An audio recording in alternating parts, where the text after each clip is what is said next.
señales de la apostasía.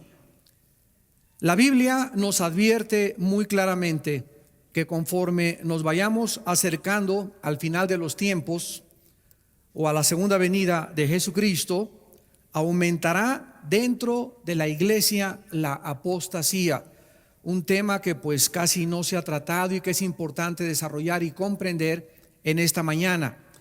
En Lucas 18:8 Jesucristo dijo: cuando venga el Hijo del Hombre, ¿hallará fe en la tierra?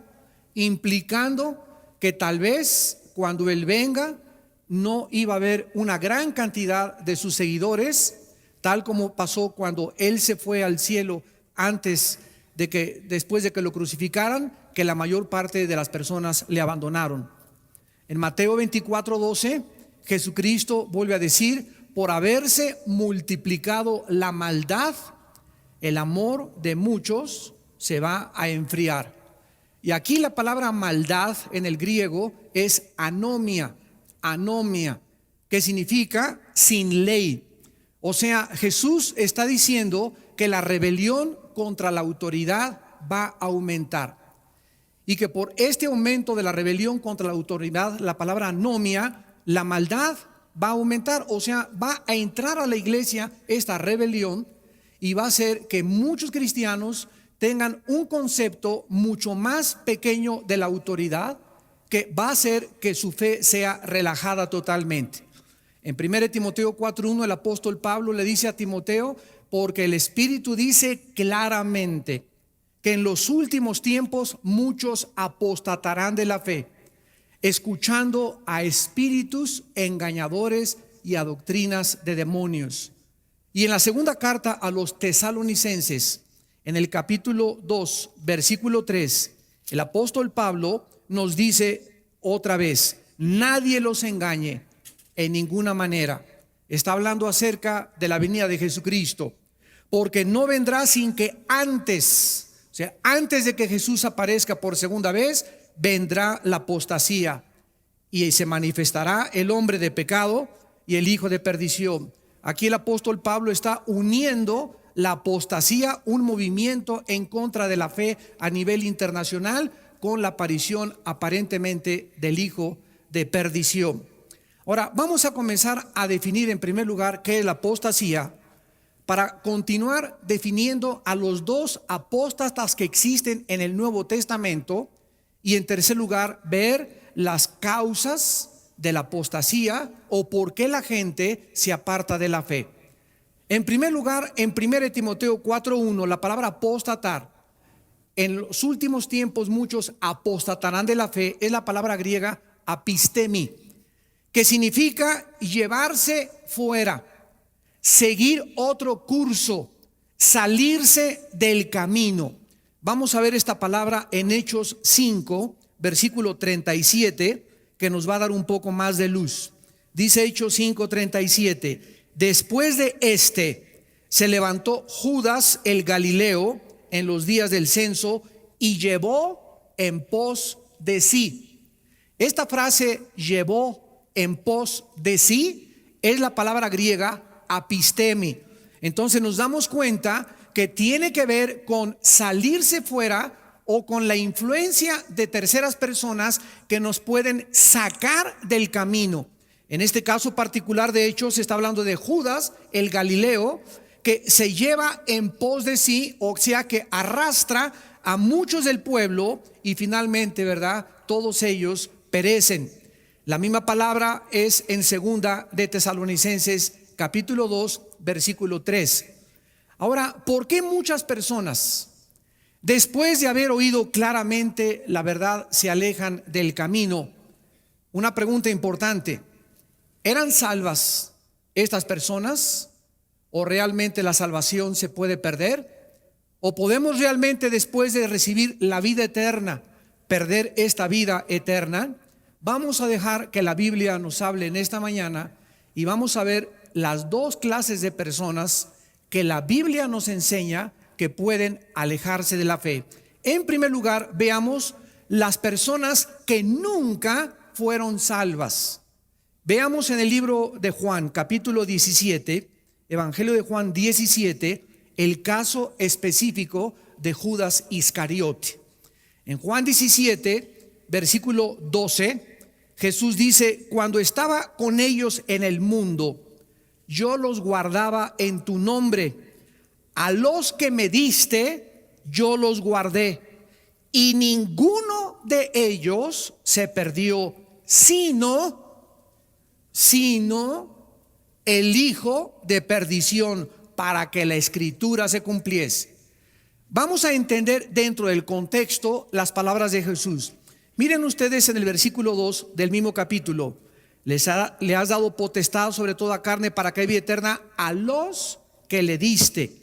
Versículo 6: a los que del mundo me diste, tuyos eran y me los diste. Versículo 9: sino por los que me diste, porque tuyos son. Versículo 11: ya no estoy en el mundo, estos están en el mundo. Padre Santo, a los que me has dado, guárdalos en tu nombre. Y en el versículo 12, otra vez: a los que me diste, los guardé. Vemos nosotros en la oración de Cristo que todos nosotros somos un regalo del Padre al Hijo, y que antes de que nosotros fuéramos a Jesucristo, nosotros le pertenecíamos al Padre. Y el Padre, sabiendo, ¿verdad? Desde luego no vamos a entrar en una teología profunda de la predestinación, nos tomó y nos dio. Somos la iglesia, somos un regalo, somos la novia que el Padre le trae a su Hijo Jesucristo.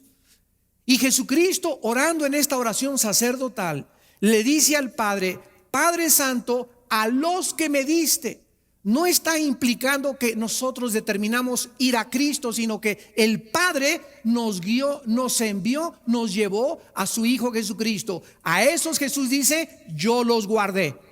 Y ninguno de los que el Padre me da se va a perder.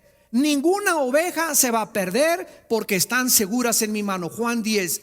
Pero el único que se perdió fue alguien que el Padre no le dio a Jesús, y que se llama Judas Iscariote, para que la escritura se cumpliese, de que este discípulo fue llamado siempre hijo de perdición. Nosotros somos hijos de bendición, hijos del Padre. Por cuanto somos hijos, envió el Espíritu Santo a morar en nuestras vidas. Vamos a continuar en Juan 18, versículo 8, y dice la Biblia: respondió Jesús: les he dicho que yo soy. Si me buscáis, dejen ir a estos. Y lo comparamos con Juan capítulo 13, versículo del 10 al 11, cuando Jesús ya está en la última cena, en la víspera de su crucifixión. Dice estas palabras. Jesús le dijo, Juan 13, 10: el que está lavado no necesita sino lavarse los pies, pues está todo limpio. Y vosotros limpios estáis, aunque no todos, porque sabía quién le iba a entregar. Por eso dijo: no estáis limpios todos. Versículo 18: no hablo de todos vosotros, yo sé a quienes he elegido, mas para que se cumpla la escritura, el que come pan conmigo levantó contra mí su calcañar. Vemos pues aquí en la Biblia claramente que Judas nunca tuvo la salvación. Judas fue siempre el diablo, y cuando se le metió el diablo para entregar a Cristo, complementó la obra de arte de Satanás. Y desde que el Señor Jesús escogió a Judas, él sabía perfectamente bien que era el diabolos. Y aquí aparece una contradicción teológica. ¿Cómo puede Dios escoger a una persona que sabe que es el diablo para poder unirse? Es que nosotros vemos esto en la teología del origen de la maldad. Nosotros creemos que el mal lo creó Dios, y el mal entró en el momento en que Dios le dio libertad a los seres para que pudiéramos escoger entre un camino y otro camino. Nosotros somos los responsables de la entrada. El mal, Dios creó la posibilidad de que el mal entrara al universo, pero nosotros somos los responsables de la existencia del mal en el universo, no Dios. Ahora, Dios lo sabía claro de antemano. Y Dios tomó ese riesgo de permitir que la posibilidad del mal entrara, porque nosotros vamos a entender que a la larga las cosas que nosotros le llamamos aparentemente mal o un evento trágico en nuestra vida son y forman parte del plan de Dios para una bendición a largo alcance: la muerte de Cristo. ¿Quién hubiera imaginado hace 2000 años que la muerte de Cristo iba a traer algo bueno? ¿Cómo iban a imaginarse los discípulos ver a su maestro despedazado y crucificado y colgado en una cruz? ¿Qué bien podría salir de esta tragedia? Sin embargo, el peor evento de la historia se convirtió en el evento más bendito de la historia, porque gracias a la muerte y la tragedia de ese hombre, nosotros tenemos la salvación. Y lo que Satanás y lo que el mundo de la maldad creía en ese momento que era para la maldición y que era lo peor, como el padre abandonó a su hijo en la cruz, así como muchas veces nosotros creemos que el padre nos ha abandonado y está haciendo el hospital. Si Dios me amara, no hubiera permitido que yo estuviera enfermo. Acuérdate de Jesús. ¿Amó Dios a Jesús en la cruz? ¿O lo abandonó en la cruz? Lo abandonó en el momento en que cargó con nuestros pecados. Pero Él fue en un acto de amor que nos dio a Jesucristo. Y cuando nosotros atravesemos ese tiempo, debemos esperar eso. Dios nunca nos va a abandonar. De ese hecho, de esa hospitalización, de esa tragedia que acabas de atravesar, Dios va a sacar algo infinitamente superior. En el caso de Jesús, Dios a través de la Biblia nos corre las cortinas y nos permite ver lo que sucedió, una bendición. En el caso nuestro, muchas veces Dios no nos dice lo que está pasando cuando atravesamos en la vida, pero en ese momento nos dice: sigan confiando en mí. Decía David en el Salmo 56:3: en el día que temo, en ti confío. Nunca es nuestra confianza más grande en Dios que cuando no podemos explicar cosas que no tienen una lógica o un razonamiento elemental en nuestra imaginación o en nuestros pensamientos. Es muy fácil tener fe cuando todas las cosas existen. Es muy fácil decir 2 más 2 es 4. No hay ningún problema para creer que 2 más 2 es 4. Es muy fácil creer en el sol porque el sol al mediodía se pone. Pero en un mundo donde las cosas son en contra nuestra, es difícil la fe. Por eso la fe es algo que va en contra de lo que nosotros rodeamos y estamos acostumbrados a ver. Es confiar en Dios en medio de circunstancias adversas de nuestra vida. Y ahí es cuando nosotros verdaderamente experimentamos y nos damos a conocer de qué material estamos hechos. Veamos al apóstol Pedro hablando también en su segunda carta, en el capítulo 2, de estos apóstatas que nunca fueron salvos. No solamente nos vamos a quedar con Judas, vamos a ver varios ejemplos en el Nuevo Testamento para que no tengamos dudas al respecto. En la segunda carta de Pedro, sobre todo en el capítulo 2, se describe a los falsos maestros. Dice en el versículo 1: hubo falsos profetas, como habrá entre ustedes falsos maestros. Y es importante distinguir entre un falso maestro, un falso apóstol, un falso evangelista y un evangelista o un apóstol o un maestro que de vez en cuando hablan barrabasadas. Como Apolo, ¿se acuerdan ustedes que en el libro de los Hechos comenzó a decir quién sabe qué tantas cosas? Y Priscila y Aquila le llamaron aparte y le dijeron a Apolo: no es por ahí, es por aquí. Pero Apolos no podía ser considerado un falso maestro. Era un cristiano, era un predicador neófito, prematuro, que no tenía muchas bases y comenzó a entender mejor el camino de la salvación. Entonces, no, porque un predicador diga una tontería o porque alguien diga esta cosa, no necesariamente él es un falso maestro. El falso maestro, con el tiempo y con sus mensajes y por su fruto, se dan a conocer. Veamos a continuación. Dice en esta segunda carta de Pedro, el apóstol, que estos falsos maestros introducen, versículo 1, introducen encubiertamente, ¿verdad? Disfrazan sus herejías, sus enseñanzas, y que son destructoras, y niegan al Señor que los rescató, atrayendo sobre sí mismos destrucción repentina. Muchos seguirán sus disoluciones, por causa de los cuales el camino de la verdad será blasfemado, y por avaricia harán mercadería de vosotros con palabras fingidas. Pedro describe claramente que una persona que ama el dinero Un hombre de Dios que ame el dinero, un hombre de Dios que cobre por sus servicios, está en camino de apostatar de la fe. Ahora que estábamos en esta cruzada la semana pasada en Tabasco, les decía yo al grupo de pastores que nos invitaron, nos hablan de Colombia, nos hablan allá de Venezuela. Hermano, queremos que venga a traer una cruzada aquí a nuestra ciudad. ¿Cuántos son sus honorarios? Le digo, ¿de qué me están hablando? Sí, le estamos preguntando que cuántos son sus honorarios. Y les dije, ¿quién les ha cobrado honorarios?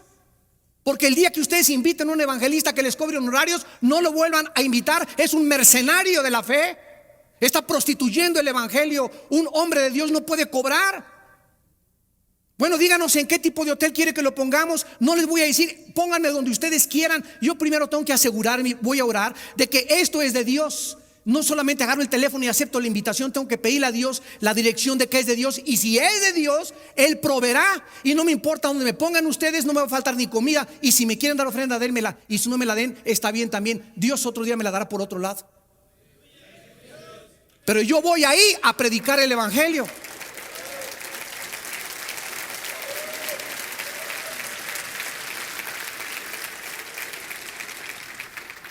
Amados, es tiempo de elevar la integridad del ministerio.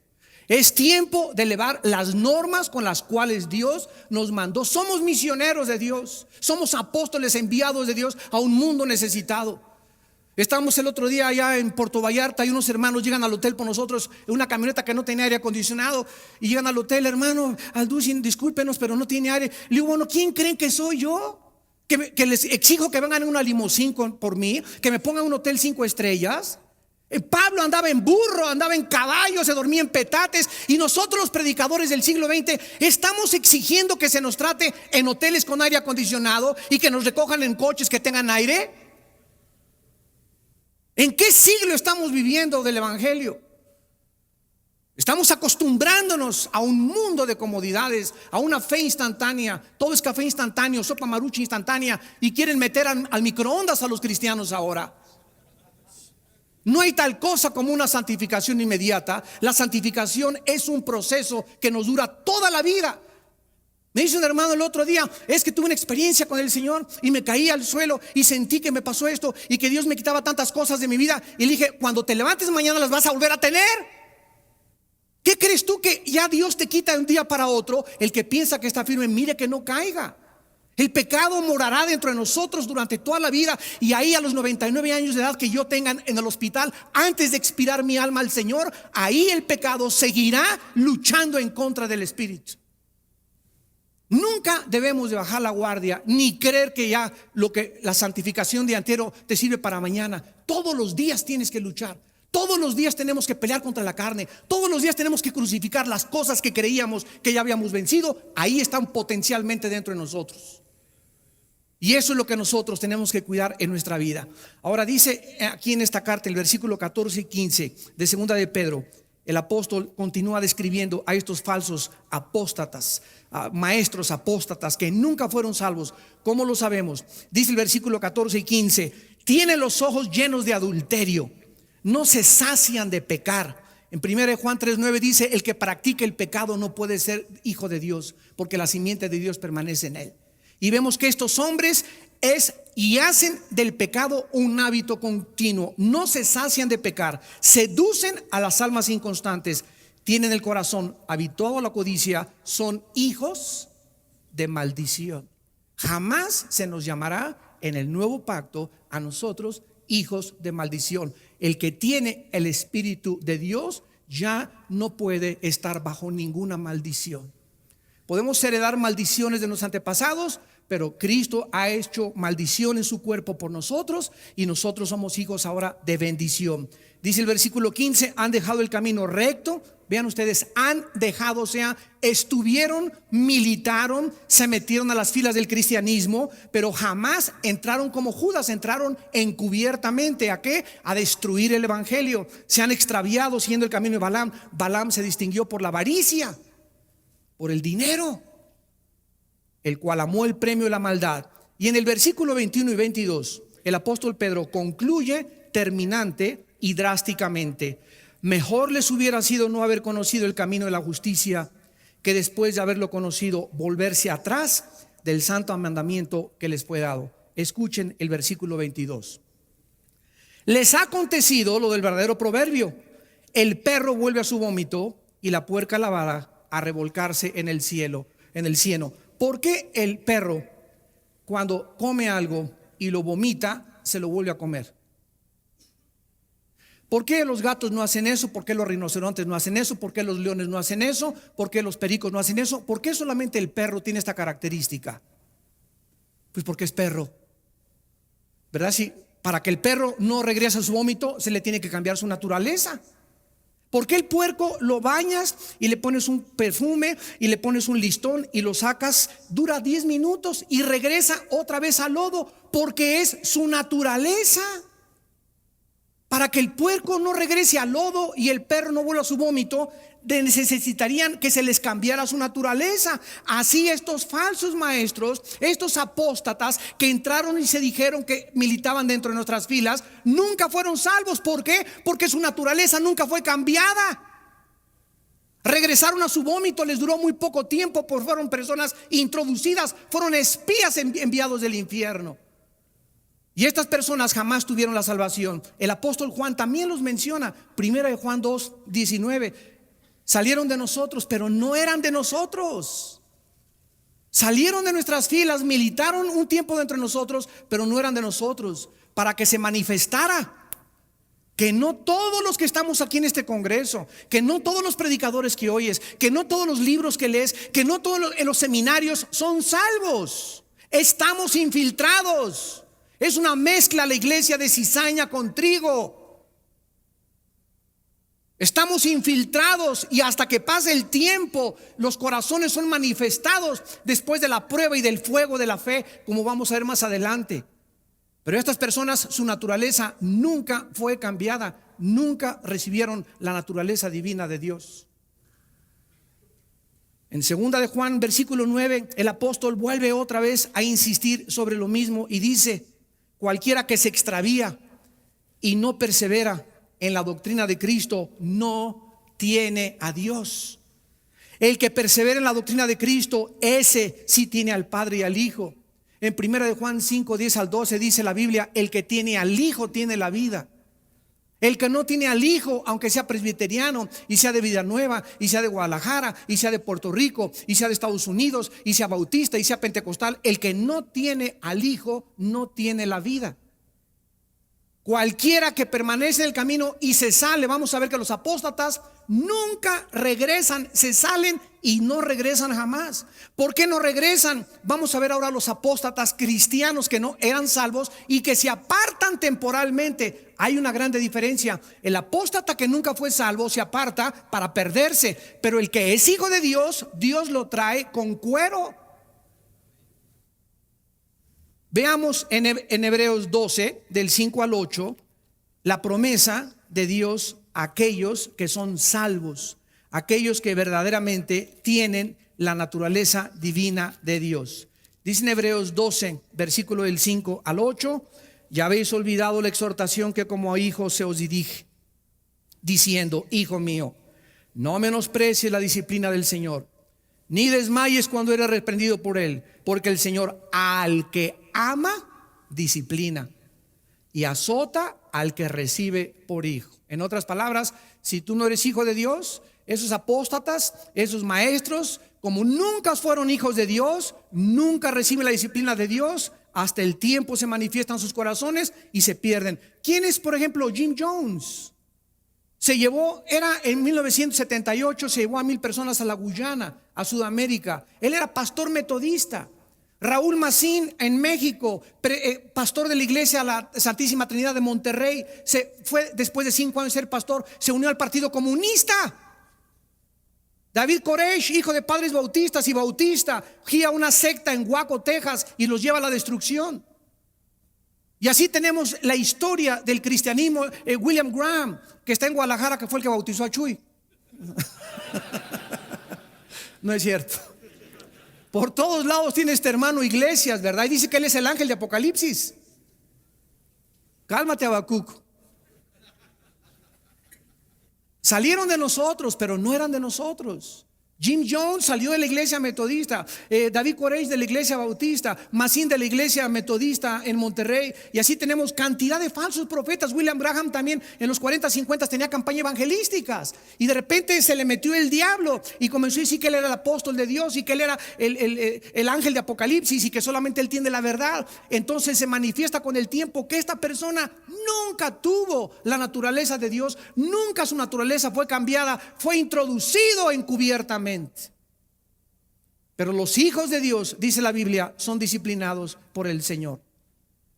En la historia del hijo pródigo, el hijo pródigo es otro ejemplo de un cristiano. Nunca dejó él de ser hijo. Se usa evangelísticamente este mensaje y está bien, pero si nos vamos al exégesis del pasaje, nos damos cuenta que el hijo pródigo nunca perdió su posición de hijo. Y se salió y apostató y se fue y dame y se perdió. Pero llegó un momento en que despertó su conciencia al Señor, y estando en esa condición dijo: ¿qué hago aquí alimentando a los puercos? En la casa de mi padre. Y se levantó y fue y se arrepintió y dijo el padre, ¿verdad? Mi hijo estaba perdido, pero ha sido hallado ahora. Y vemos la disciplina de Dios de cómo lo lleva a desperdiciar su vida, pero regresa porque Dios ha prometido que lo que ha comenzado en nuestra vida, Filipenses 1:6, lo va a completar. Y dice en Judas que Dios es poderoso para guardarnos sin caída también. Y dice en Primera de Pedro que somos sostenidos por el poder de la fe. Mientras nosotros nos mantengamos confiando en Dios, Dios nos seguirá sosteniendo. Tenemos otro caso en 1 Corintios 5, del 1 al 5. Un cristiano vivía en fornicación con su madrastra. No tenían en esa época Timoteo, no tenían las cartas de Pedro, no tenían la información que tenemos nosotros. Y Pablo les dice: a ese muchacho sáquenlo de la iglesia y entréguenlo a Satanás para la destrucción de la carne, a fin de que el espíritu sea salvo en el día de Cristo. A fin de que el espíritu sea salvo en el día de Cristo. Y finalmente tenemos a Santiago, que nos dice en el capítulo 5, antes de despedirse de sus lectores, dice Santiago capítulo 5 versículo 19: hermanos, si alguno entre ustedes se ha extraviado, escuchen lo que dice hermanos. Está hablando a los hermanos que se han extraviado. Si alguno de entre ustedes, o sea, de entre los hermanos, se ha extraviado la verdad y alguno le hace volver, sepa que el que haga volver al pecador del error del camino salvará de muerte un alma y cubrirá multitud de pecados. ¿De qué tipo de muerte está hablando Santiago? Está hablando de la muerte física. El mismo caso de 1 Corintios 5 y el mismo caso de 1 Corintios 11. Los corintios tomaban la cena y por no discernir el cuerpo del Señor, ¿qué les pasó? Se enfermaron y se comenzaron a morir. La muerte física. Dice la Biblia que cuando un hijo de Dios no entiende, Dios te lleva a casa antes de tiempo. Te puede llevar a casa prematuramente. Dios quiere que sigas en la vida, que testifiques, que hables del Señor, que tengas salud, que seas bendecido. Pero si tú estás en contra de sus leyes y te entercas, y Dios conoce tu corazón que no hay posibilidad de hacerte volver, Dios te lleva para que no sea blasfemado el camino de la verdad por tu culpa.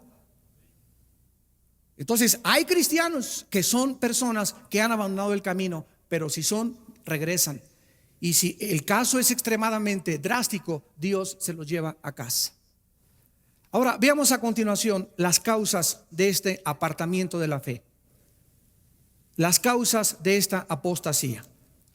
En el libro de los Hebreos, capítulo 2, encontramos la primera: negligencia en el estudio de la palabra de Dios. Ojo, negligencia, apatía en el estudio, en la meditación, en la memorización de la palabra de Dios. Dice el capítulo 2 de Hebreos: por tanto, es necesario que con más diligencia atendamos a las cosas que hemos oído. En estos 2 días ustedes van a oír muchas cosas de la Biblia.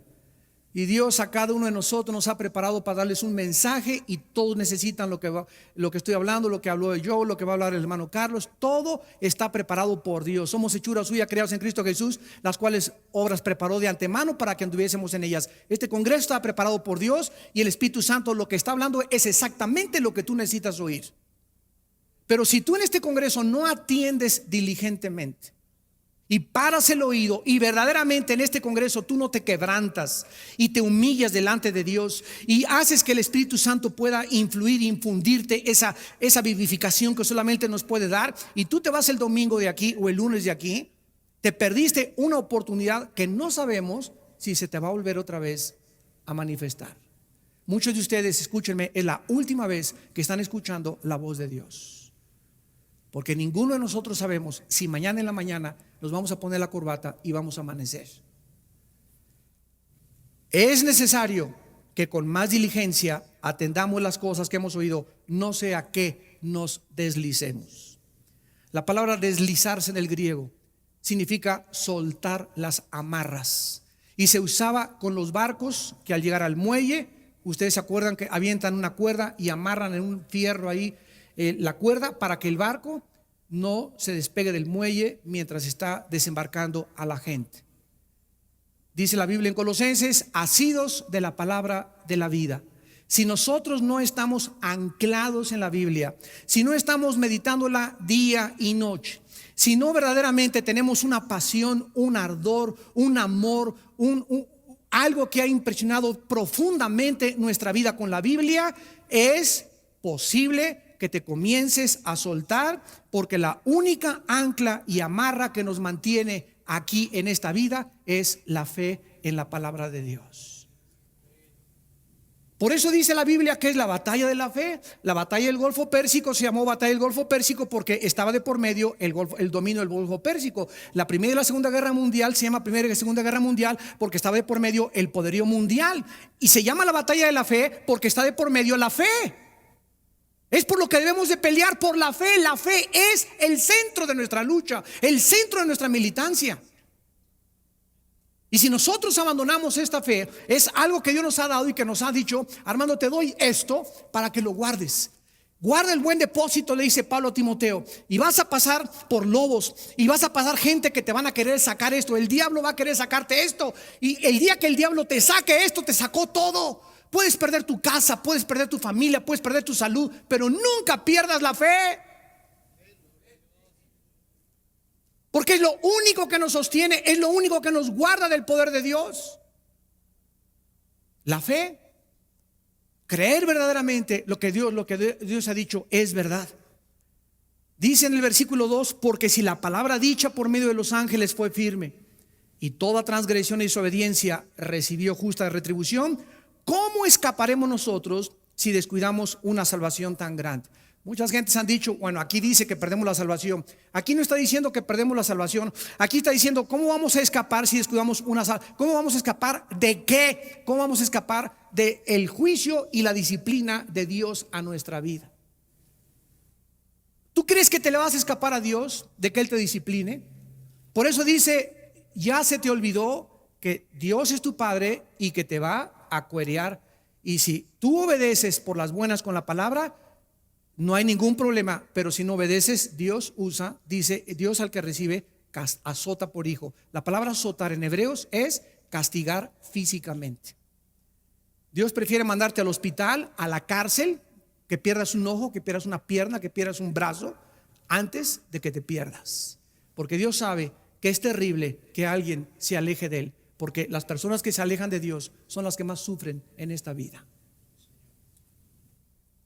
Vemos en Hebreos capítulo 5 lo mismo que el apóstol Pablo, o el que escribió la carta a los Hebreos.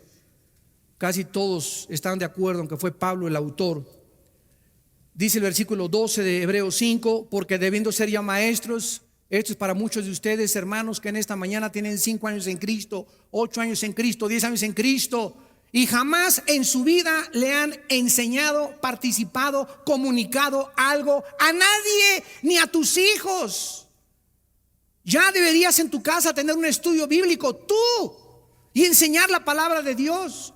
Debiendo ser ya maestro, después de tanto tiempo, tienes necesidad de que se te vuelva a enseñar cuáles son los primeros rudimentos de la palabra de Dios. ¿Cuáles son los primeros rudimentos de la palabra de Dios? ¿Cuál es el A, B, C de la Biblia? Número 1, ora todos los días. Número 2, ten contacto con el Señor. Número 3, habla de Cristo a las personas que puedas en el día. Pero si tú tienes 4, 5, 6 años en la Biblia y no tienes ya un tiempo devocional, una disciplina para venir a la presencia del Señor diario en la madrugada y estar media hora, 40, una hora, no sé cuánto tiempo delante de Dios, y no, esta palabra no forma parte de tu Biblia, de tu en lugar de hemoglobina, biblina dentro de tu sangre, y no memorizas la palabra y no la guardas la palabra, ¿cómo quieres entonces que Dios te trate? Tu vida de oración es raquítica. Tu vida de oración son 15 minutos, media hora. Eso es lo que nos toma para interceder por la familia, por nuestro presidente, por el gobierno.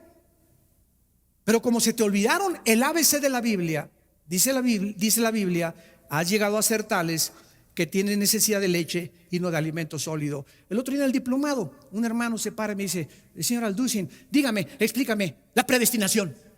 A ver, explícame por qué, ¿cómo es eso? Le dije: no te explico nada. Me dice: ¿por qué? Le digo: porque sabes una cosa, yo te conozco, tienes 7 años en Cristo, y tú quieres ahorita entender la predestinación y el origen del mal y la explicación del mal, y existen respuestas en la palabra de Dios, porque la palabra de Dios refuta argumentos y toda altivez que se levanta contra su nombre, llevando cautivo todo pensamiento a la obediencia de Jesús. Pero tú no estás en posición de que te lo explique. ¿Por qué? Porque te has hecho tardo en el oír. Y así, a ver, explícame por qué Dios, si es bueno y es bondadoso, permite las inundaciones, que un carro se eche para atrás y mate una criatura. ¿Quién derribó las torres del World Trade Center? ¿El diablo o Satán o Dios? A ver, ¿qué contestarías tú? El diablo. O sea, no podemos ni siquiera ya vislumbrar ni discernir lo que está pasando en el mundo. ¿Quién es el bueno ahorita? ¿El presidente Bush y la coalición persiguiendo a los terroristas o Bin Laden? Ahorita el héroe es Bin Laden. Se han cambiado los valores en el mundo que vivimos, que se ha perdido el discernimiento en la misma iglesia, y los mismos cristianos ya no sabemos ni distinguir quién es el bueno y quién es el malo. Y Isaías nos advierte en capítulo 5 y nos dice: ay de los que a lo amargo le dicen dulce, a lo dulce amargo, a lo bueno malo y a lo malo bueno. Y los medios de comunicación y la presión de CNN y de los noticieros hacen que tu vida se llene del concepto del mundo, cuando nuestros pensamientos no son formados ni moldeados por el mundo, sino por Dios.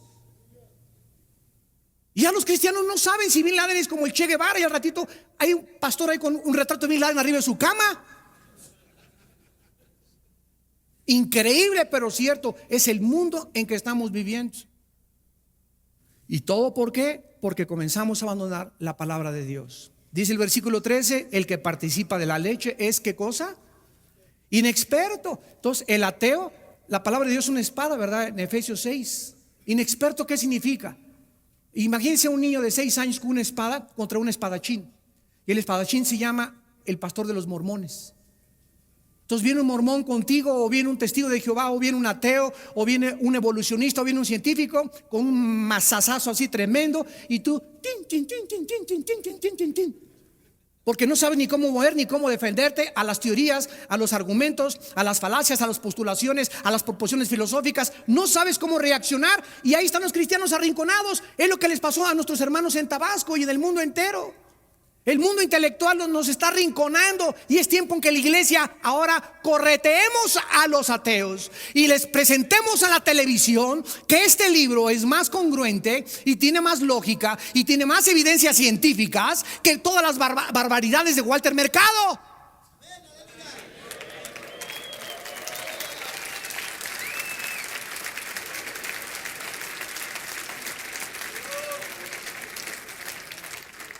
Dios te está buscando.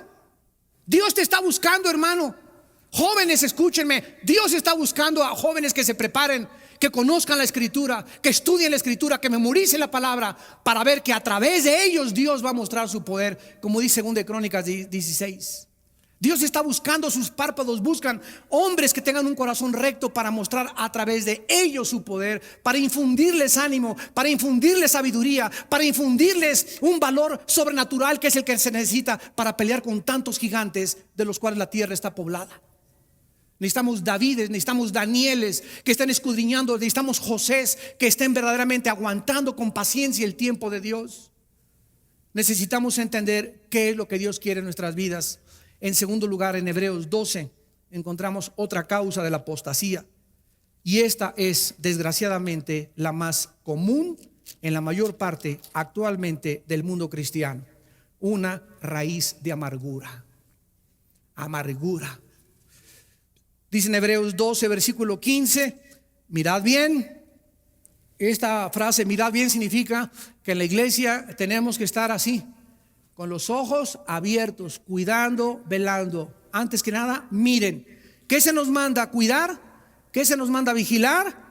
No sea que alguno entre tu familia, entre tus hermanos, pastores, lo que sea, alguno deje de alcanzar la gracia de Dios. Es increíble que en la vida cristiana un cristiano deje de alcanzar la gracia de Dios.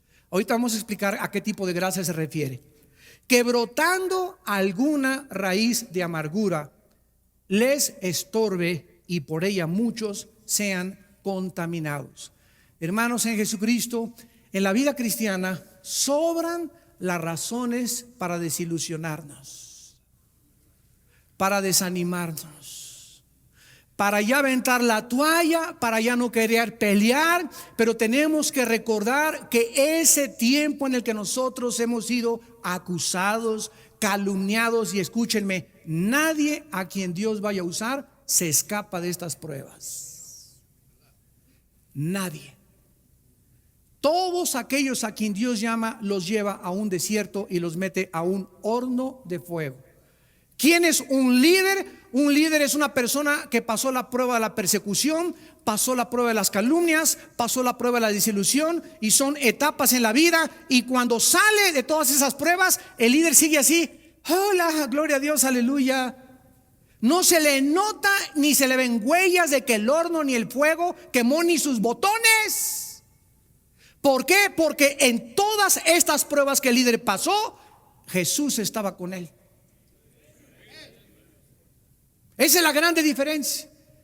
Ahora, si tú entras a las pruebas y en esas pruebas, en esa persecución, en esas desilusiones, en ese desánimo, no te agarras con todas tus fuerzas de Jesús y no te aferras a Él y no lo abrazas apasionadamente, y en esos tiempos, en el día que temes en Él confías, y en esos tiempos no estás más que nunca confiando más que nunca en Él, cuando salgas de las pruebas se te ve en la cara de sapo que tienes.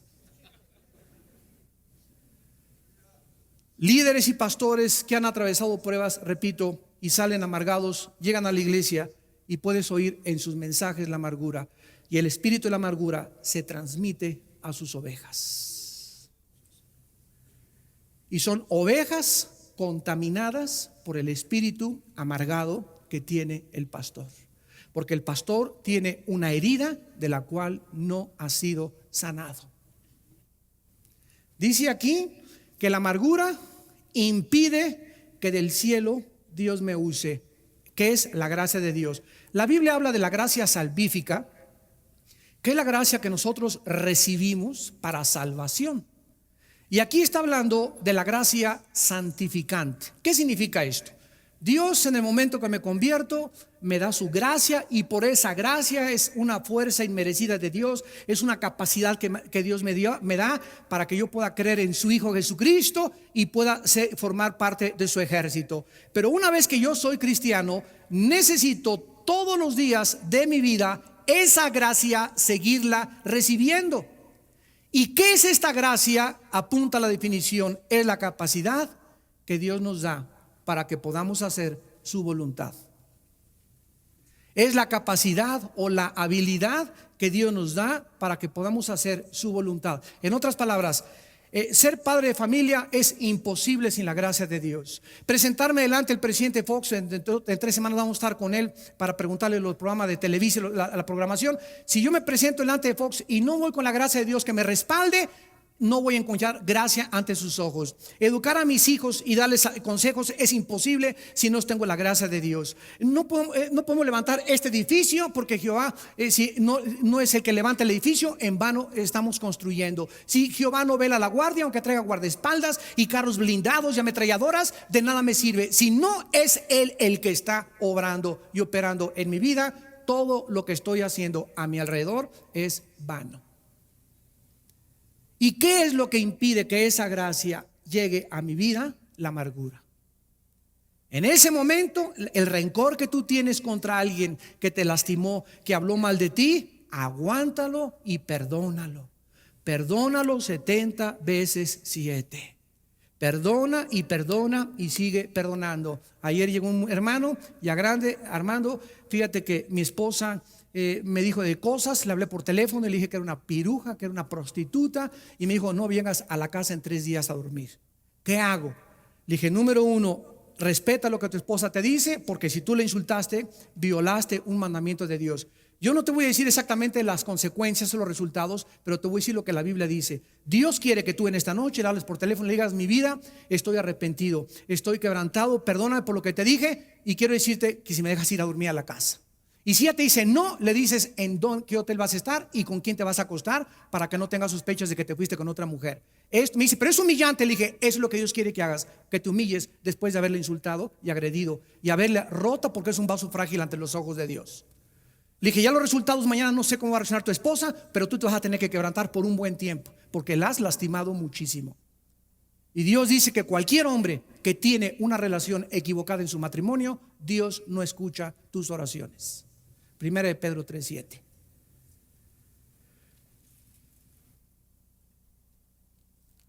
Tenemos en tercer lugar, hermanos, para terminar, nos faltan muchas, pero en 1 Timoteo 6, versículo 20 al 21, tenemos otra causa que te puede hacer extraviarte de la fe. Y le dice Pablo a Timoteo, 1 Timoteo 6, versículo 20 y 21: oh Timoteo, guarda lo que se te ha encomendado, evitando las profanas pláticas sobre cosas vanas y los argumentos de la falsamente llamada ciencia, la cual profesando algunos, ¿qué les pasó?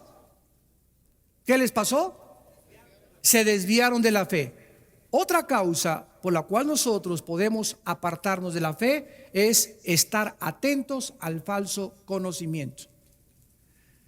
Si llega un maestro en tu escuela, imagínate que tú eres un estudiante de secundaria o de preparatoria, y le dice al muchacho: tú eres de los que creen en que una pareja fue creada al principio y no crees las postulaciones de Carlos Darwin, ni Friedrich Nietzsche, ni Jean-Paul Sartre. Ja, ja, ja, ja. No me digas que tú eres de esos cristianitos. Ante este ataque y ante esta amenaza, nuestros jóvenes actualmente están prestando oído más al falso. La palabra ciencia es gnosis en el griego, que significa conocimiento. Están prestando oído más al falso conocimiento del mundo, que tiene su origen en el mundo, que el conocimiento de la palabra de Dios. Entonces, si tú sigues juntándote con ese ateo y no tienes conocimiento de la palabra de Dios profundos, no te estás discipulando, no tienes bases doctrinales ni teológicas, el falso conocimiento del mundo es el que ha arrastrado a casi el 60% de la juventud en Tabasco y los está llevando a quitarse la vida. ¿Saben ustedes en la clausura, en la Plaza de Toros, lo que les dije el domingo en la noche?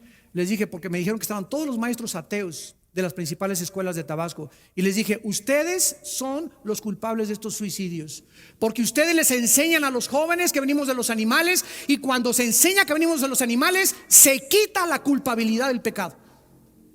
Si realmente somos el resultado de la evolución, no hay culpa del pecado, no hay temor de Dios, no hay propósito, no hay significado para vivir. ¿Cuál es la razón entonces de mi existencia? Estoy exactamente guiado por los instintos como los animales. Si somos el resultado de unas sustancias químicas que produjeron materia viva, entonces ¿quién nos explica el origen de la vida? Porque la evolución no tiene una sola prueba científica. Una sola no existe. Darwin dijo: el día que se pueda producir de sustancias químicas materia viva, en ese momento se comprobaría mi teoría. Jamás se ha podido comprobar eso. La complejidad de una célula es infinitamente superior a la más grande computadora, chips y cosas tecnológicas que hayamos hecho en el mundo. Una sola célula. Decía Carlos Sagan, el ateo, hace 2 años antes que se muriera. Sí, de ahí la palabra, vieron la película Contacto. La película Contacto es el libro de Carlos Sagan y es resultado de sus investigaciones. Sagan dijo antes de morir: si yo recibiera un mensaje del cielo, y podría comprobar que es del cielo, podría estar seguro que Dios existe. Sin embargo, Sagán no sabe que no solamente hemos recibido un mensaje, sino que el mismo Dios bajó en la persona de Cristo hace 2000 años. Ahora, ¿qué mensaje hemos recibido del cielo? Miren ustedes. ¿Saben ustedes cuál es la última evidencia que Dios nos está dando científicamente a los cristianos para demostrar que la Biblia es la palabra de Dios? Los códigos secretos de la Biblia. ¿Saben ustedes de qué les estoy hablando? De que una persona, un hermano, Rafael Bayán, en San Antonio, Texas, comenzó a ver la Biblia en el Antiguo Testamento y comenzó a descubrir que cada 14 letras, o sea, se brincaba cada 14, cada 14, cada 14, cada 14, cada 14, cada 14, aparecía la palabra Yoshua HaMashiach, profeta, rey y sacerdote. Cada 14 letras. Esto se llama letras equidistantes y se llama código. Este hombre mandó este descubrimiento a Canadá al jefe de los rabinos en Canadá, un judío no mesiánico, que cuando comenzó a leer el libro de este hermano, comenzó a escudriñar la Biblia y se convirtió al cristianismo. Y ahora este rabino, el jefe de los rabinos judíos en Canadá, está en las calles de Canadá predicando a Jesucristo como el Mesías. ¿Saben ustedes de qué le estoy hablando? Miren, hagan de cuenta que lo que es un código. Los códigos comenzaron a descifrarse en la Primera Guerra Mundial. Yo estoy en la cárcel, mi esposo está afuera y le quiero mandar un recado que no quiero que nadie lo intercepte. Es lo que está haciendo Bin Laden. En eso le mando una carta a mi esposa: ¿cómo estás? Muy bonita, bla, bla, bla, bla. Pero le digo a mi esposa: cada cuarta letra, sácala. Cada cuarta letra, sácala. Cada cuarta letra, sácala. Y ahí está verdaderamente el mensaje que te quiero enviar. Entonces nadie puede saber que cada cuarta letra se encuentra un mensaje en código. Código es un lenguaje en secreto, escondido, que nadie puede descifrar más que las personas que lo desarrollaron. Entonces Dios escondió en la Biblia códigos secretos solamente para demostrarnos, como dijo este rabino, jamás nosotros que somos los maestros de la Torah, o así lo asumimos, hubiéramos imaginado esto es sobrenatural. Cuando se encontró en código también el nombre de Hitler, se encontró el nombre de Auschwitz, que es el nombre de los campos de concentración donde mataron a millones de judíos en Alemania. Se encontró el nombre de Himmler. Y estos no son coincidencias. Ahora, una cosa importante: nunca los códigos que están descubriendo hablan del futuro, sino de cosas pasadas. En eso hay que tener cuidado. Que en el código dice que va a pasar esto, no le creas. Que un terremoto, no le creas. Que Cristo viene, no es cierto. Hay falsos profetas de códigos también. Pero nos damos cuenta que Dios ha encerrado el verdadero conocimiento que se encuentra en la persona de Jesucristo. Tú no puedes enfrentarte a un ateo y decirle: oiga, ¿por qué es ateo? Les voy a decir, el 90% de los ateos, son ateos por amargados. Porque no pudieron, como el dueño de CNN, la cadena de información más grande del mundo, Ted Turner. A los 17 años se muere su hermana de cáncer. Él iba a la iglesia bautista.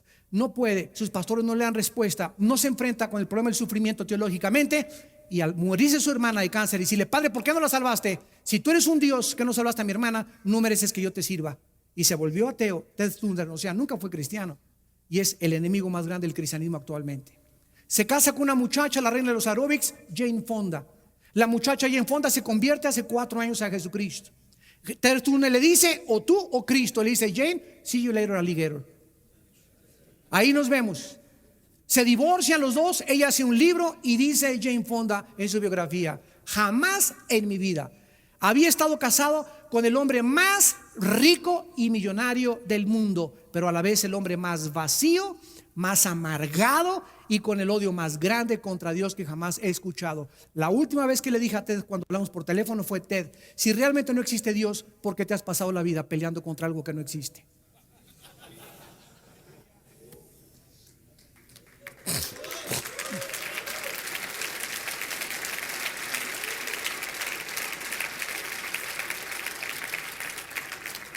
Señor, te damos las gracias por tu palabra. Somos sostenidos por tu poder mediante la fe. Y además es nuestro escudo. No podemos darnos el lujo de vivir en el mundo que nos rodea con el escudo bajado. Somos tus soldados que vamos de paso por un territorio ocupado por el enemigo temporalmente, pero que por tus profetas los hebreos escribiste que esta tierra nos sería entregada al final. Y tú la ibas a restaurar y la cambiarás y harás cielos nuevos y tierra nueva, en los cuales morará la justicia. En aquel día podremos decir con todo nuestro corazón que las aflicciones, los sufrimientos, las desilusiones y las pruebas de esta vida en nada son comparables con las glorias que se manifestarán a nosotros. En aquel día será como haber entrado a un hotel de paso y haber pasado una sola noche mala comparado con lo que nos espera. Oh Dios, necesitamos en México, Señor, un grupo de varones. Sabemos que nunca serán muchos, será un pequeño remanente, pero los pequeños remanentes son los que tú usas en tu poder. Danos un pequeño remanente de hombres en México, Padre, íntegros, que amen la justicia y que amen la piedad,